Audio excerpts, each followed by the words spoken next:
오늘은 출애굽기 12번째 시간으로 신자나 불신자나 반드시 알아야 할 한 가지에 대해서 함께 생각해 보도록 하겠습니다. 여러분, 저의 마음속에 최근에 하나님께서 굉장히 큰 은혜를 주시는 말씀이 앞에 나오고 있습니다. 여러분, 그럴 때 있잖아요. 어느 순간 이렇게 하나님의 말씀에 딱 꽂혀가지고 그 말씀이 계속해서 생각나고 그 말씀이 주는 그 은혜가 우리를 완전히 사로잡을 때가 있어요. 요즘 저는 이 말씀이 얼마나 귀하게 느껴지는지 몰라요. 평범한 그 말씀이고 늘 우리가 봐왔던 말씀이고 흔히 누구나 할 수 있는 그런 이야기인데 이 평범한 말씀에서 얼마나 큰 은혜를 발견하는지 모릅니다. 여러분, 우리 다 같이 로마서 8장 28절 말씀 다 같이 읽어보도록 하겠습니다. 시작. 우리가 알거니와 하나님을 사랑하는 자 곧 그 뜻대로 부르심을 입은 자들에게는 모든 것이 합력하여 선을 이루느니라. 뭐 이렇게 앞서가죠? 됐습니다.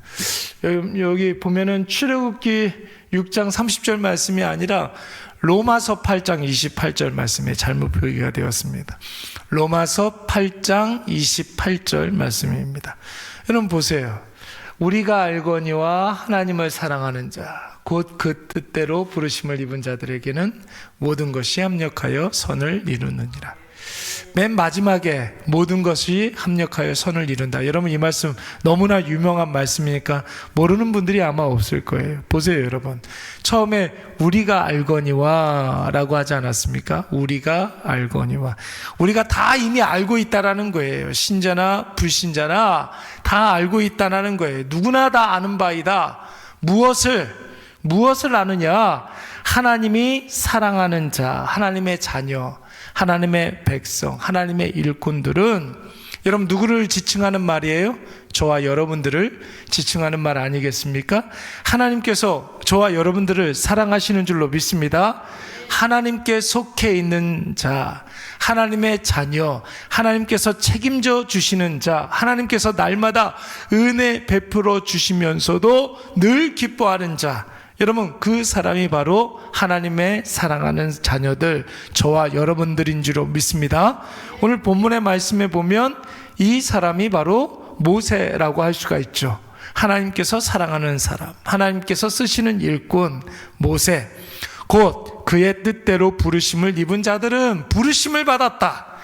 컬링이라고 이야기를 하는데 어떤 목적이 있어서 하나님께서 우리를 불러주셨다는 거예요. 여러분, 자녀를 부를 때에는 우리가 그냥 목적 없이 부를 때도 있어요. 너무나 사랑하기 때문에. 그런데 하나님께서 우리를 불러주셨을 때에는 이 세상에서 우리가 반드시 감당해야 할 사명이 있다라는 거예요. 오늘 코끝에 하나님께서 들숨과 날숨을 여러분 계속해서 넣어주시는 이유가 무엇입니까? 오늘 우리에게 뭐가 있기 때문에? 사명이 있기 때문에 그런 것이죠.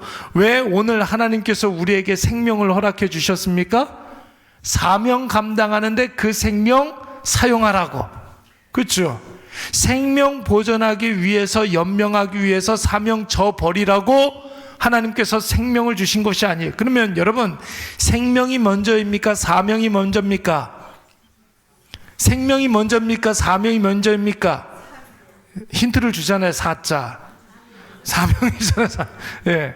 사명이 먼저예요. 사명이 있기 때문에 우리의 생명이 여전히 붙어 있는 거예요.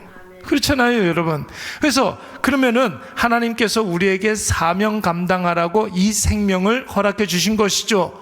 그러니까 우리의 생명도 사용하는 거예요. 누리는 것이 아니라.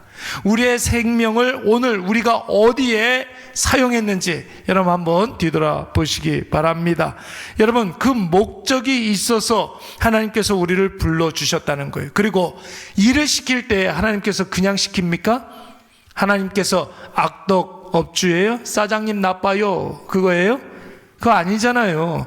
하나님께서는 일을 시키실 때에는 일하고 보수를 주시는 분이시기도 하지만 그 일들을 감당할 수 있는 힘과 능력과 지혜도 우리에게 허락해 주시는 줄로 믿습니다. 그냥 빈손으로 나가서 일하라고 하지 않으세요. 하나님께서는 우리에게 힘도 주시고 능력도 주시고 지혜도 주시면서 그 일 감당하라고 하시는 것입니다. 그러니까 여러분, 모세의 경우를 보면 하나님께서 그를 부르시면서 그가 해야 할 일들도 알려주셨지만 그 일들을 감당할 수 있는 힘과 능력과 지혜도 허락해 주신 줄로 믿습니다. 자, 보세요. 그런데 모든 것이 다 어떻게 한대요? 합력하여 선을 이룬다는 거예요. 여러분, 우리가 잘하는 것만 그런 것이 아니라 잘하는 일이든 잘못하는 일이든 그 모든 일들을 하나님께서 선하게 결론 맺어 주신다는 거예요. 여러분, 나의 단점이 있죠. 나에게는 단점이 있죠. 그렇죠? 여러분들에게도 단점이 있고 장점이 있고 여러분들도 장점이 있잖아요. 근데 여러분 잘 보세요. 많은 사람들이 나의 단점이라고 생각하는 그 단점들 보면은 그건 다 상대적인 것들이에요. 여러분들에게 다 단점들이 있는데 여러분들 그 단점을 어떤 사람은 그게 왜 당신의 단점이야? 그게 나한테는 굉장히 편하고 좋은데? 이런 것일 수가 있는 거예요. 어떤 사람에게는 그 단점이 나의 단점이 단점으로 느껴질 수도 있지만 이 사람이 이야기하는 나의 단점이 저 사람에게는 장점일 수가 있어요, 없어요? 있어요, 여러분. 그렇단 말이에요.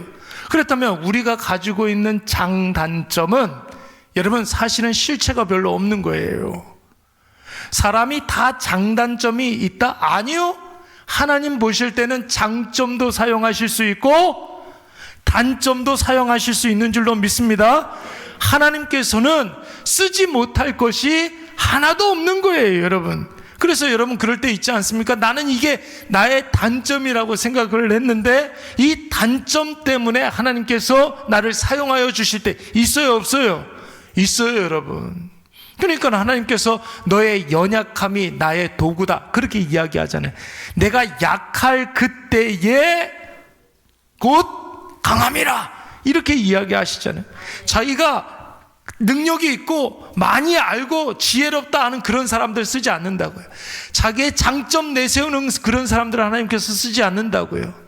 내가 연약하다, 내가 없다, 내가 미천하다, 나는 아무것도 아니다, 이런 사람을 사용해야 하나님이 영광 받으시는 거지, 나의 장점을 내세우는 그런 사람들 사용해가지고 뭔가 큰 일을 행하시면 하나님의 영광은 다 온데간다 없고 영광은 누구만 받아요? 뭔가를 잘한다 생각하는 그 사람이 영광을 받게 되는 거란 말이에요. 하나님께서 모든 것을 합력하여 선을 이룬다라는 것은 나의 잘하는 것도 하나님께서 사용하시지만 내가 잘 못하는 것도 하나님께서 선하게 결론 맺게 해 주실 줄로 믿습니다. 여러분 모세의 경우를 한번 보세요.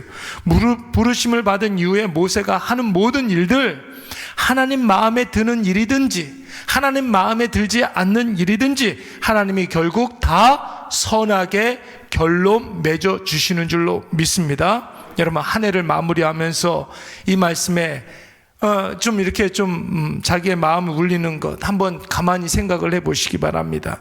지난 한 해 저 자신을 뒤돌아볼 때 여러분 미숙한 부분들도 있었고 창피한 부분들도 있었고 거친 부분들도 분명히 있었는데 하나님이 부르심에 맞게 나의 미숙함도 사용해 주셨고 나의 실수와 잘못도 선하게, 또 거칠고 다듬어지지 않은 부분들도 선하게 하나님께서 사용하여 주셨구나, 이런 생각이 드는 거예요.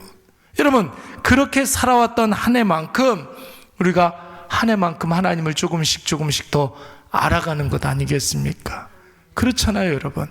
한 해를 살아왔다면 우리가 한 해만큼 하나님 앞에 더 가까이 나아가는 것이고 한 해만큼 하나님을 더 많이 알아가는 것입니다.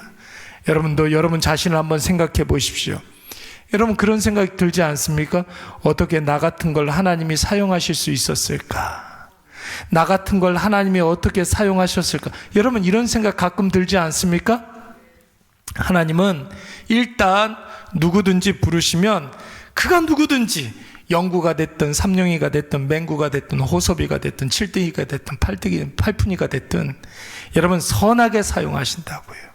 하나님의 뜻을 이루시는 줄로 믿습니다. 그를 통해서 하나님께서 반드시 선을 이루신다는 거예요. 여러분 모세를 한번 보세요. 하나님께서 모세를 부르셨을 때 어디에서 부르셨습니까? 호렙산 불붙은 떨기나무에서 이 모세를 부르셨습니다. 그런데 모세가 하나님께서 부르셨을 때 아멘 하면서 애굽으로 달려갔어요? 무려 몇 번이나 하나님하고 옥신각신했다고 그랬어요? 6번이나.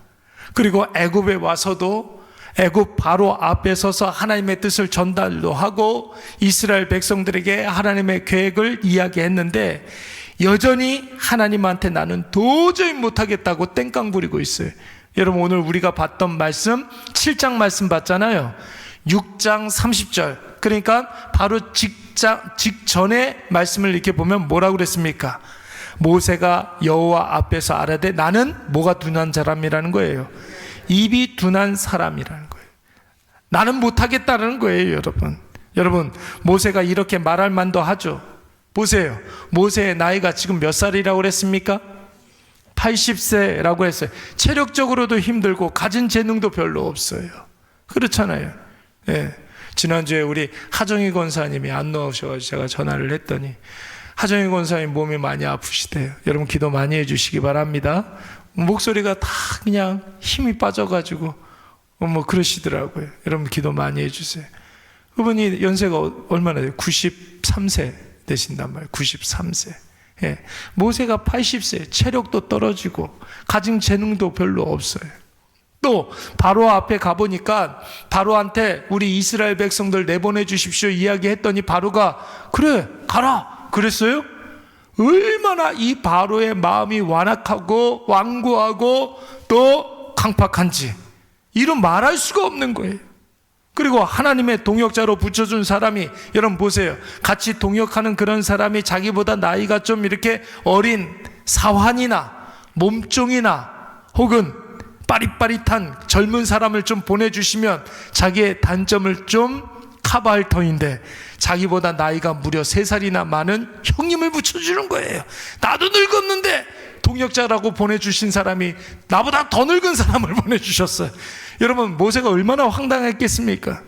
게다가 이스라엘 백성들은 말을 잘 들어야 안 들어요? 이스라엘 백성들 말 잘 들어야 안 들어요? 잘 안 들어요. 고집불통에 자기 주장이 세고 무슨 말만 하면 근데요 하면서 토를 달고 원망하고 불평하고 보는 사람들마다 싸우고 다투고 여러분 이런 최악의 상황들 아닙니까? 모세가 자기 사명 감당하는데 여러분 환경이 좋아요 안 좋아요? 안 좋아요. 최악의 상황입니다. 그런데 여러분 하나님께서 이런 모든 상황들을 모아서 어떻게 하신다고요?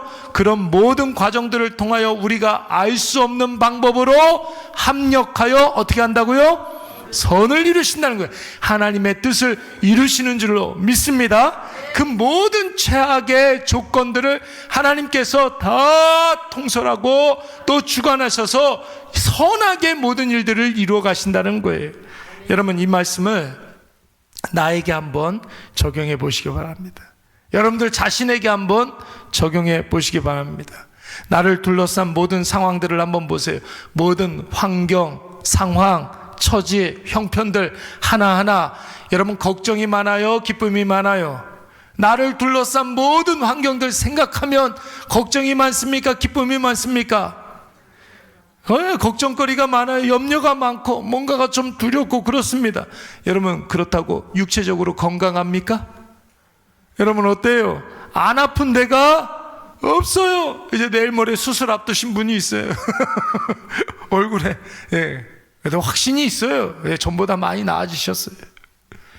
하도 아프고 힘들어서 차라리 이렇게 아픈 것 같으면 죽는 게 낫겠다 이런 생각도 잠깐 할 때 있잖아요. 예? 남편은 여러분 마음에 듭니까? 남편 마음에 들어요? 안 들어요. 아이들은 여러분 어떻습니까? 속이 후련합니까? 아이들 생각하면? 아니죠. 아이들 생각하면 걱정거리가 앞서죠. 남들이 모르는 가정마다 연약함들이 다 있어요. 돈은 많아요? 여러분 경제적으로는 어떻습니까?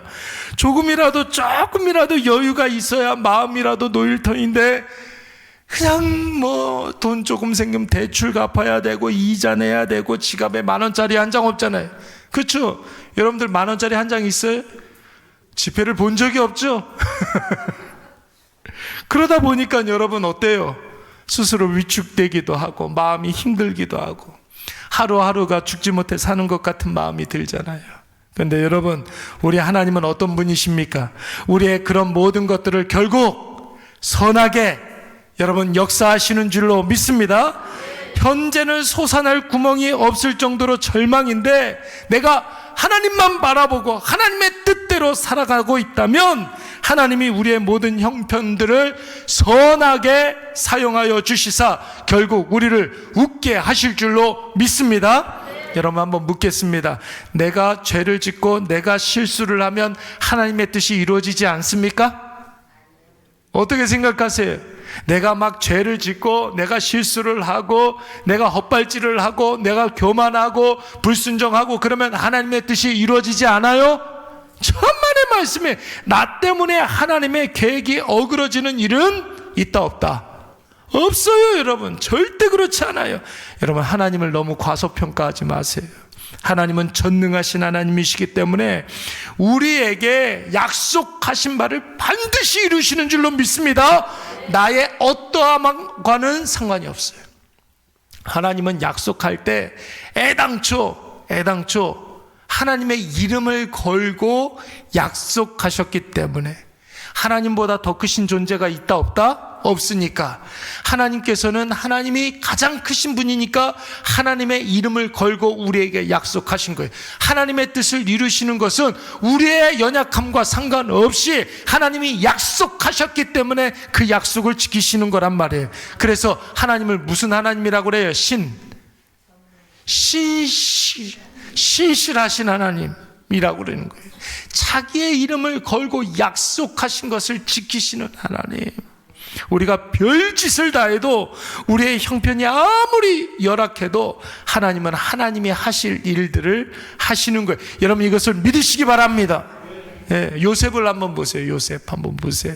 요셉의 일생을 우리가 너무나 잘 알고 있잖아요. 요셉은 처음부터 꼬인 인생이었어요. 그의 어머니, 여러분 어머니의 이름이 뭐예요? 라헬이잖아요. 라헬이잖아요. 라헬. 그런데 여러분 라헬이 원래 야곱의 1번 아내가 되어야 하는데 이상하게 상황이 꼬여가지고 몇 번이 됐어요? 2번째 아내가 돼버리고 말았어요. 그냥 둘로 끝나면 괜찮았을 텐데 넷 중에 한 명이 돼버리고 말았어요. 여러분 어머니가 요셉 입장에서 보니까 어머니가 넷이나 되니까 배다른 형제가 많아요 적어요? 많아요. 그러니까 요셉은 태어날 때부터 우리 인간적으로 봤을 때는 인생이 꼬였어. 족보가 꼬이면서 태어난 사람이에요. 그렇게 해서 어렵게 세상에 태어났는데 엄마는 금방 죽었어요. 어린 나이에 엄마 그냥 죽어버리고. 그래서 아빠가 좀 신경을 좀 썼더니 누가 시기해요?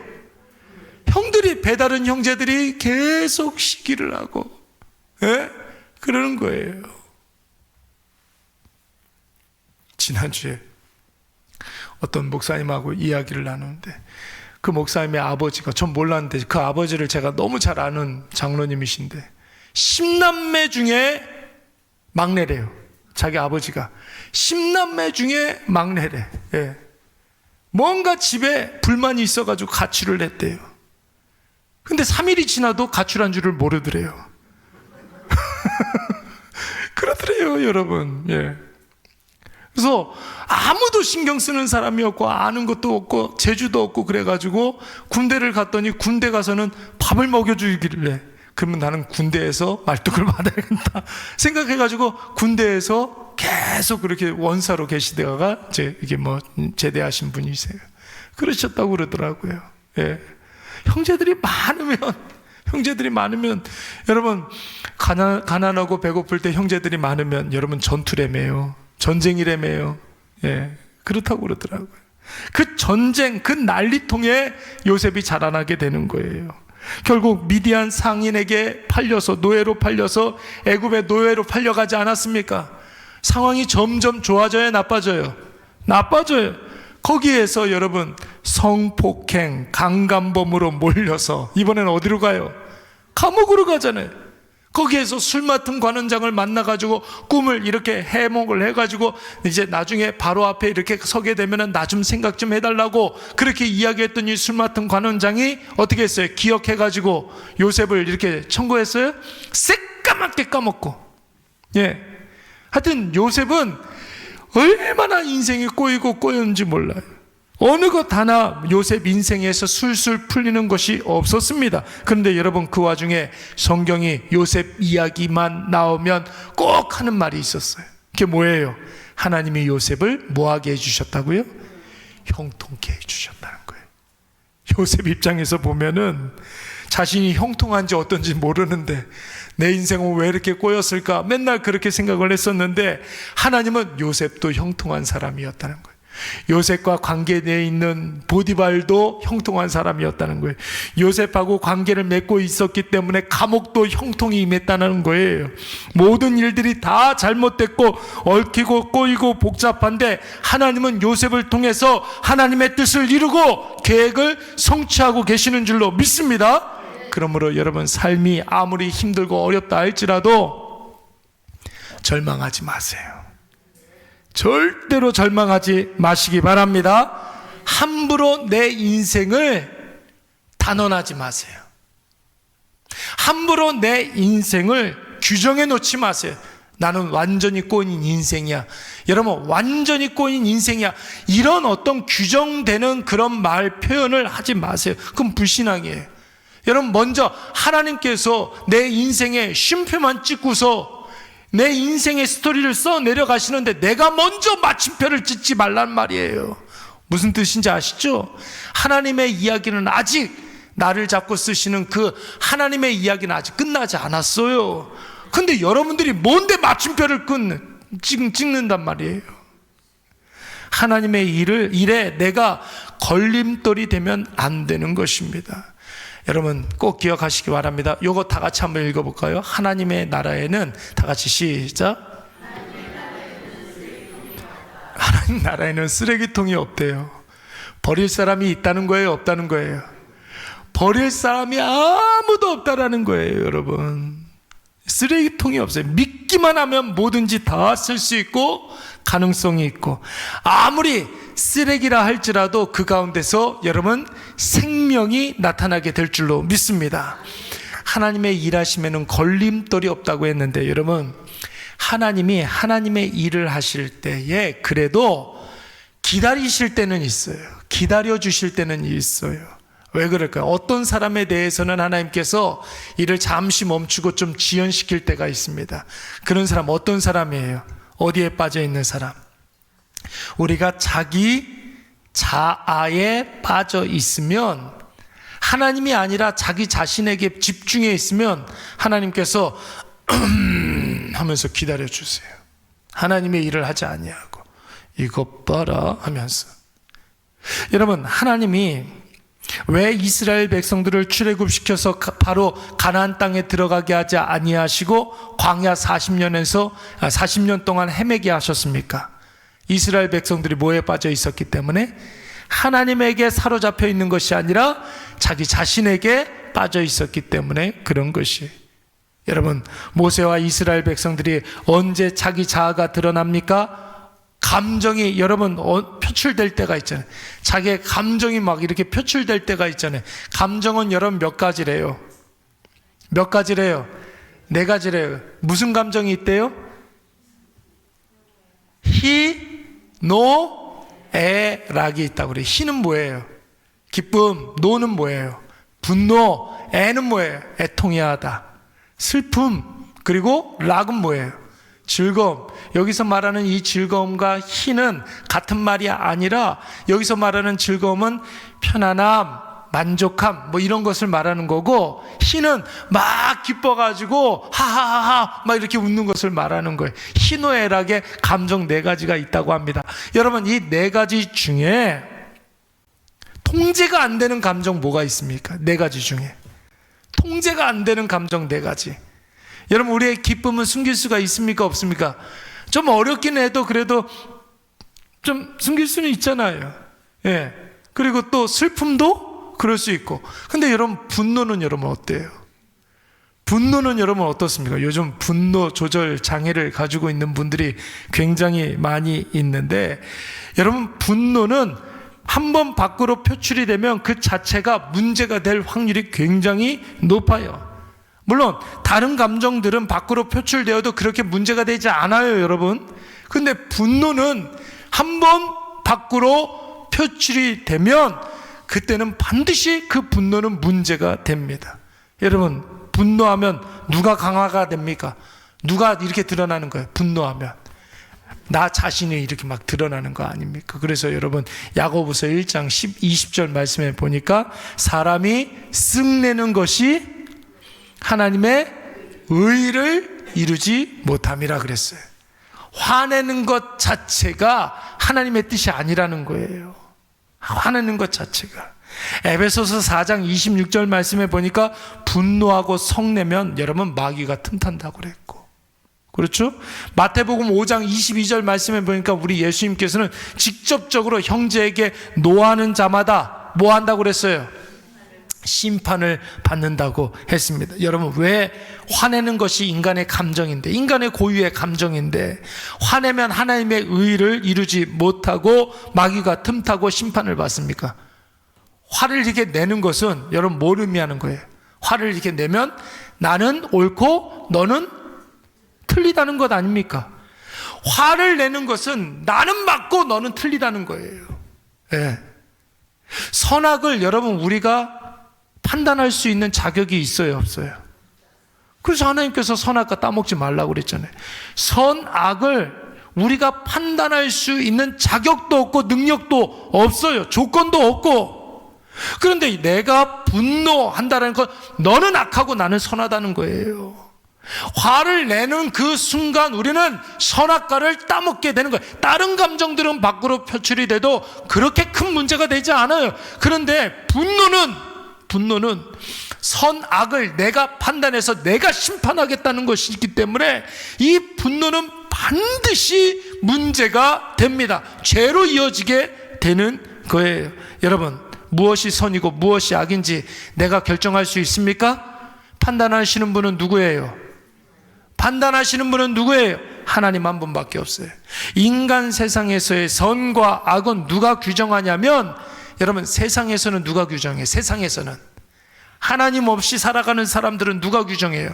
힘 있는 사람이, 뭔가 돈이 있는 사람이, 높은 위치에 있는 사람이, 그 사람이 선과 악을 결정하려고 그래요, 세상에서는. 그래서 여러분, 힘 있는 사람이 힘 없는 사람에게 넌 악해 이렇게 이야기하면 힘 없는 사람이 내가 뭐가 악합니까? 이렇게 따질 수 있어요, 없어요? 세상은 그래요. 힘 있는 사람이 선이고 힘 없는 사람이 악이에요. 여러분, 이게 옳아요? 이게 정당합니까? 이게 맞아요? 누가 누구를 판단하고 정죄하여 악하다 할 수가 없는 거예요, 여러분. 그것을 판단하고 규정하고 심판하시는 분은 오직 누구밖에 없다고요? 하나님밖에 없어요. 하나님은 딱 한 가지만 가지고 판단하세요. 이 사람이 예수 그리스도를 믿어서 하나님의 자녀가 된 사람인가, 아니면 예수와 상관없이 욕심으로 사는 인생인가?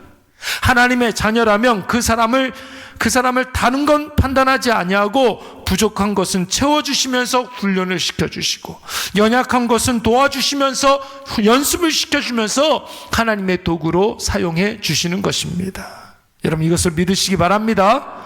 예, 하나님께서는 하나님의 자녀가 실수하고 잘못하면 그것을 하지 못하도록 도와주시는 분이지, 너 실수하고 잘못했으니까 너 하나님 자녀여도 지옥불에 들어가 이러시는 분이 아니에요. 하나님께서 그렇게 못하도록 도와주시는 분이시지. 여러분, 요한복음 9장 말씀을 보시면은 나면서부터 눈이 안 보이는 사람이 등장하게 됩니다. 여러분, 제자들이 이 사람을 보고 어떤 생각을 해야 합니까? 나면서부터 눈이 보이지 않아요. 여러분, 그러면 사람들이 이 사람을 보고 어떻게 해야 됩니까? 공동체의 일원으로 이렇게 받아주고 긍휼히 여겨주면서 어떻게 하면 이 나면서부터 맹인된 사람을 도와줄 수 있을까? 이걸 생각해야 되는 것 아닙니까? 그렇죠? 그래야 되는 거잖아요. 어떻게 하면 이 사람을 도와줄 수 있을까? 이걸 생각해야 된단 말이에요. 근데 여러분, 제자들은 무엇을 먼저 생각을 했습니까? 이 사람은 나면서부터 맹인인데 이 사람은 왜 이렇게 된 것은 누구의 죄 때문이냐는 거예요. 자기들이 뭔데 선과 악을 가르고 죄와 의를 판단합니까? 그렇죠? 마땅히 도와줘야 할 사람을 가지고서 왜 누구의 죄 때문이냐 이런 걸 판단하냐는 말이에요. 예수님이 이 사람들이 너무나 답답해서 뭐라고 말씀하셨냐면 이렇게 된 것도 하나님의 영광을 위한 일이라는 것이죠. 판단하려고 하고 정죄하려는 너희들은 하나님께 영광을 돌릴 가능성도 없고 그렇게 하려고 하지도 않지만 이 사람은 비록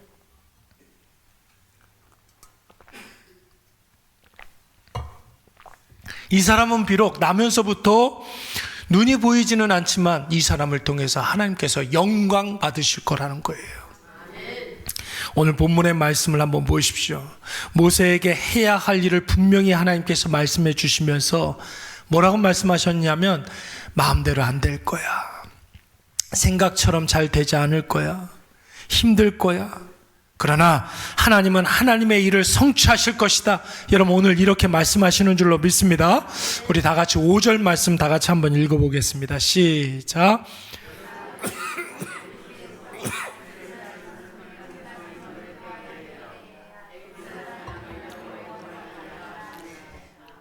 아멘. 물을 한 모금 먹고 있으면 좀 천천히 읽으시지. 있는 힘을 다해서 빨리 읽어요. 한 번 더 읽을까요? 시작. 내가 내 손을 애굽 위에 펴서 이스라엘 자손을 그 땅에서 인도하여 낼 때에야 애굽 사람이 나를 여호와인 줄 알리라 하시매. 아멘. 여러분, 이것이 결국 하나님의 목적이잖아요. 최종 목적 아니겠습니까? 바로도 여호와 하나님께서 참 하나님이라는 사실을 알게 되는 것, 이스라엘 백성들도 자신들에게 약속하시고 그 약속을 성취하시는 하나님을 깨닫게 되는 것, 모세와 아론도 자신들에게 명한 모든 것들을 스스로 다 이루시는 하나님을 알게 되는 것, 여러분, 이것이 바로 하나님께서 이루시는 합력하여 선을 이루는 것인 줄로 믿습니다.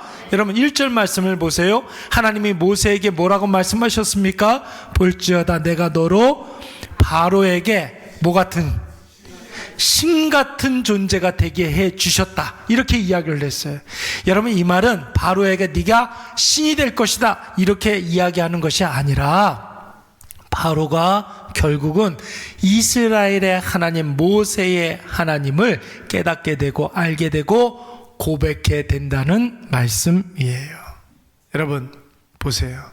결국 하나님을 알게 되는 것, 여러분, 이것이 바로 선인 줄로 믿습니다. 신약 성경에서 예수님께서 무엇이 하나님의 뜻입니까? 무엇이 아버지의 뜻입니까? 많은 제자들과 사람들이 물어봤을 때 뭐라고 이야기를 하셨느냐면 하나님의 아들을 믿는 것이 아버지의 뜻이다 이렇게 말씀하셨어요. 예수 그리스도를 믿는 것이 선이다 이렇게 이야기를 하셨단 말이에요. 구약시대 때에도 마찬가지예요. 합력하여 선을 이룬다는 것은 믿지 않는 자가 하나님을 인정하는 것, 하나님을 느끼고 하나님을 깨닫고 하나님을 인정하고 하나님을 고백해 내는 것이 바로 선인 줄로 믿습니다. 욥기 말씀을 보시면 여러분, 욥기는 무엇에 대한 말씀이라고 우리가 흔히 생각합니까? 고난에 대한 말씀이라고 생각하잖아요. 그렇죠? 근데 여러분, 욥기의 내용을 천천히 5번만 읽어보면 욥의 고난을 매개로 해서 하나님께서 우리에게 가르쳐주고자 하시는 메시지가 따로 있어요. 고난을 통해서 오늘날 오고 오는 많은 크리스찬들에게 가르쳐주고자 하시는 내용이 따로 있다고요. 그게 뭐냐면 하나님은 어떤 분이시냐, 이것을 가르쳐주고자 하시는 거예요. 욥의 고난을 통해서 우리는 하나님을 깨달아 알게 되는 것이죠. 여러분 보세요. 욥이 욥기에 말씀해 보시면 순전하고 깨끗하고 겸손하고 온전한 사람, 완전한 사람처럼 나올 거라 생각하지만 여러분 천만의 말씀이에요. 욥도 우리가 욥의 대사 중에 명대사를 제외하고는 대부분 욥은 불평하고 원망하는 모습으로 욥기에 등장하게 됩니다. 그도 그럴 것이 욥이 큰 고난 중에 있을 때 몇 명의 친구가 찾아왔어요? 3명의 친구가 찾아왔습니다. 엘리바스, 빌닷, 소발, 이 3명의 친구가 찾아왔어요. 욥을 신방하러 온 거예요. 신방하면 여러분 뭐부터 해야 됩니까? 위로부터 해야 되는데 이 3명의 친구들이 욥을 판단하기 시작하는 거예요. 너의 고난을 보니까 이거 결과가 너의 고난인데 이거를 보니까 너 분명히 죄가 있다는 거예요.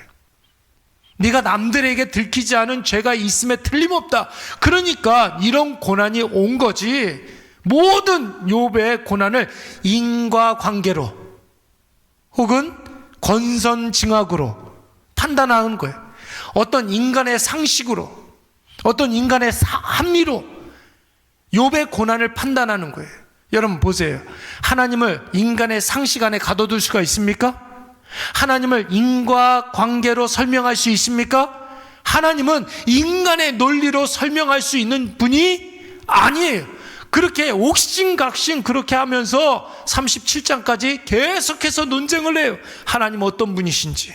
자기들 나름대로의 논리를 가지고서 인과관계로 하나님을 설명하고 권선징악 안에 하나님을 가둬놓고 설명하고 있는 거예요. 그런데 하나님께서 38장 이후에 말씀해 보니까 이들에게 나타났어요. 욥 포함해가지고 욥의 네 친구 엘리후까지 합해서 이들에게 나타나서 뭐라고 말씀하십니까?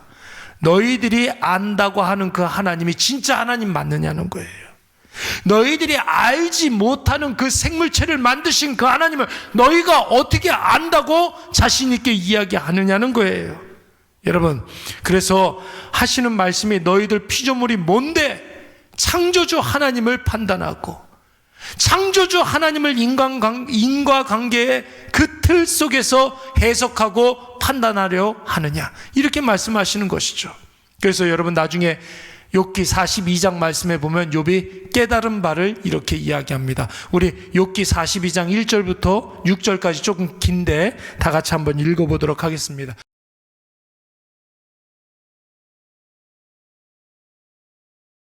뭐 한다고요? 회개하나이다. 여러분, 하나님은 합리의 세계 속에 갇혀있는 분이 아닙니다. 하나님께서는 합리로 해석하시는 분이 아니라 섭리하시는 분이에요. 인간이 이해하지 못하는 방식으로, 인간이 깨닫지 못하는 그런 방식으로 하나님께서는 지금도 역사하시는 분이시기 때문에 우리가 우리의 이성으로 하나님을 간파할 수 없거니와 설명할 수도 없고 그 하나님을 우리가 해설할 수도 없는 거예요. 바로가 모세를 신과 같이 여긴다는 말씀은 바로가 모세를 통하여 하나님이 어떤 분이신가를 조금 느끼기 시작했다는 것을 의미하는 것입니다. 사랑하는 여러분, 많은 사람들이 삶으로 전도해야 된다고 이야기합니다. 전도는 예수 그리스도를 선포하는 것이 전도예요. 예수를 선포하지 않는 삶은 절대로 전도의 도구가 될 수 없어요. 아무리 우리가 올바르고 도덕적으로 윤리적으로 살아도 그 사람의 삶을 통하여 하나님이 선포되는 게 아니에요. 우리가 아무리 도덕적으로 산다 할지라도 믿지 않는 사람들이 저 사람 예수 믿어서 저렇게 사는 거야, 이렇게 인정하지 않는다고요. 그냥 저렇게 사나 보다 이렇게 생각하지, 우리가 아무리 도덕적으로 윤리적으로 산다 할지라도 그 사람들이 우리의 삶을 보고 예수 믿지 않아요. 우리의 입술로 예수를 믿으십시오 라고 이야기했을 때 그게 전도가 되는 거예요. 예수의 이름을 선포할 때 여러분 예수의 능력이 나타나는 줄로 믿습니다. 그러나 하나님의 자녀의 삶을 통하여 저들이 하나님의 통치, 다스리심, 섭리, 주권 이런 것들을 볼 수가 있는 것이죠. 오늘 여러분 이것을 꼭 기억하셔서 하나님은 우리가 생각할 때 절망적인 것도 가능성 제로의 것도 다 모아서 합력하여 선을 이루시는 분이신 줄로 믿습니다. 오늘 이것을 꼭 기억하셔서 오늘 나의 삶에 절대로 절망하지 마시고 하나님의 주권, 하나님의 섭리를 인정하시고 확신하심으로 오직 하나님 하라는 그 일에 충성을 다하시는 저와 여러분이 되시기를 간절히 축원합니다. 우리 이 시간